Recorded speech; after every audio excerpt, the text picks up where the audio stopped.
ನಮಸ್ಕಾರ ಫ್ರೆಂಡ್ಸ್, ನಾನು ಶ್ವೇತಾ ರಾಜೇಂದ್ರನ್ ಮಾತಾಡ್ತಾ ಇರೋದು ಲಕ್ಷ್ಮಿ ರಾಯರ ಮಗಳು ಕನ್ನಡ ಯೂಟ್ಯೂಬ್ ಚಾನಲ್ಗೆ ತಮ್ಮೆಲ್ಲರಿಗೂ ಆತ್ಮೀಯವಾದ ಸ್ವಾಗತ.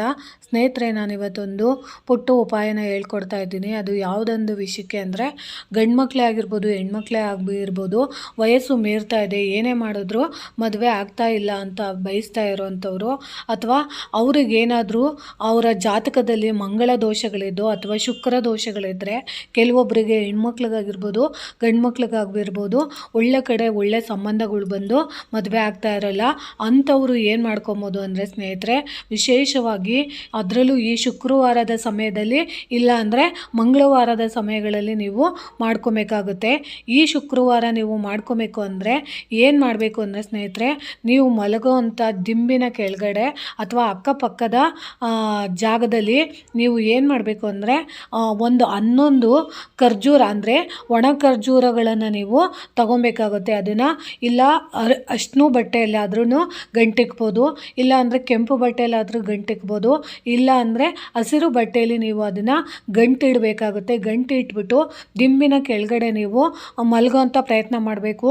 ಅಕಸ್ಮಾತ್ ನಿಮ್ಮ ದೇಹದಲ್ಲಿ ಏನಾದ್ರೂ ನೆಗೆಟಿವಿಟಿ ಅನ್ನೋದಿದ್ರೆ, ಅಂದರೆ ಯಾವುದೋ ಒಂದು ಗ್ರಹ ಬಾಧೆಯಿಂದ ನಿಮಗೆ ಮದುವೆ ಸೆಟ್ ಆಗ್ತಿಲ್ಲ ಅಂತಂದರೆ, ಆವಾಗ ನಿಮಗೆ ಅದರಿಂದ ಏನಾದರೂ ಒಂದು ದೋಷಗಳಿದ್ದರೆ ಆ ದೋಷಗಳೆಲ್ಲ ಹೋಗೋದಕ್ಕೆ ಈ ಒಣ ಖರ್ಜೂರ ಸಹಾಯ ಮಾಡುತ್ತೆ. ಯಾಕಂದರೆ ಸುಬ್ರಹ್ಮಣ್ಯನಿಗೆ ತುಂಬ ಇಷ್ಟವಾದದ್ದು, ಮತ್ತು ಶುಕ್ರದೇವರಿಗೂ ಖರ್ಜೂರ ಅನ್ನೋದು ತುಂಬ ಇಷ್ಟ ಆಗಿರುತ್ತೆ.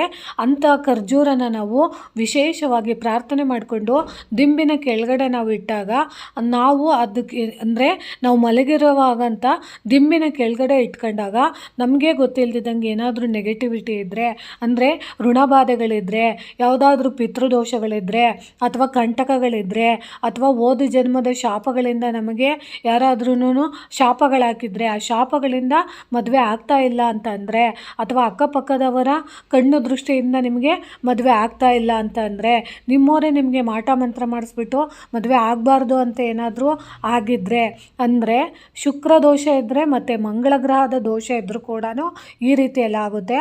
ಅಂಥವರು ಆ ಒಣ ಖರ್ಜೂರನ ನೀವು ಬಟ್ಟೆಯಲ್ಲಿ ಗಂಟಿಟ್ಬಿಟ್ಟು ಅದನ್ನು ನೀವು ತಗೊಂಡೋಗಿ ಶನಿವಾರದ ದಿನ ಬೆಳಗಿನ ಜಾವ ಎದ್ದು ನೀವು 4 ರಸ್ತೆಗಳು ಕೂಡುವಂಥ ಜಾಗಕ್ಕೆ ಆ ಗಂಟನ್ನು ನೀವು ಎಸ್ದುಬಿಟ್ಟು ಬಂದುಬಿಡಬೇಕು. ತಿರುಗಿ ನೋಡ್ದಲೇ ಬಂದುಬಿಟ್ರೆ ಸಾಕು. ಖಂಡಿತವಾಗ್ಲೂ ಯಾವುದೋ ಒಂದು ದೋಷಗಳಿಂದ ಮದುವೆ ಆಗ್ತಿಲ್ಲ ಅನ್ನೋರಿಗೆ ಇದೊಂದು ಸಣ್ಣ ಪರಿಹಾರ. ನಿಮಗೆ ಇದು ಮಾಡಿದ ತಕ್ಷಣ ಆಗುತ್ತಾ ಬಿಡುತ್ತಾ ಅದು ನಮಗೆ ಗೊತ್ತಿರಲ್ಲ. ಪ್ರಯತ್ನ ಅಂತೂ ಪಡಲೇಬೇಕು. ಯಾಕಂದರೆ ಲಕ್ಷಾಂತರ ರೂಪಾಯಿ ಖರ್ಚು ಮಾಡೋದು ಬದಲು ಯಾವುದೋ ಒಂದು ಸಣ್ಣ ಪ್ರಯತ್ನಗಳನ್ನ ಒಂದು ದಿನ ಒಂದು ಪ್ರಯತ್ನ ಮಾಡಿದಾಗ ಸೋಲ್ಬೋದು, ಇನ್ನೊಂದು ದಿನ ಇನ್ನೊಂದು ಪ್ರಯತ್ನ ಮಾಡಿದಾಗ ಅದು ನಿಮಗೆ ಗೆಲುವನ್ನು ತಂದುಕೊಡ್ಬೋದು.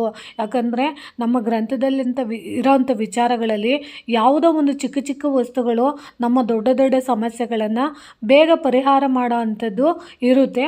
ಆದರೆ ಸಮಯ ಅದು ಕೂಡಿ ಬಂದಾಗ ಅದು ನಿಮ್ಮ ಹಣೆ ಬರಕ್ಕೆ ತಕ್ಕಂತೆ ಕರ್ಮ ಮುಗ್ದಿದ್ರೆ ಚಿಕ್ಕ ವಸ್ತುಗಳಿಂದಲೂ ಗೆಲುವನ್ನು ಸಾಧಿಸ್ಬೋದು ಅಂತ ಹೇಳೋಕ್ಕೆ ಇಷ್ಟಪಡ್ತೀನಿ. ಖಂಡಿತವಾಗ್ಲೂ ನೀವು ಇದೊಂದು ಪ್ರಯತ್ನನ ಈ ಶುಕ್ರವಾರ ಮಾಡಿ ನೋಡಿ ಅಂತ ತಿಳಿಸ್ತಾ ಇದ್ದೀನಿ. ಈ ಮಾಹಿತಿ ಇಷ್ಟ ಆಗಿದೆ ಅನ್ಕೊತೀನಿ. ಪ್ರೀತಿಯ ಧನ್ಯವಾದಗಳು ಸ್ನೇಹಿತರೆ.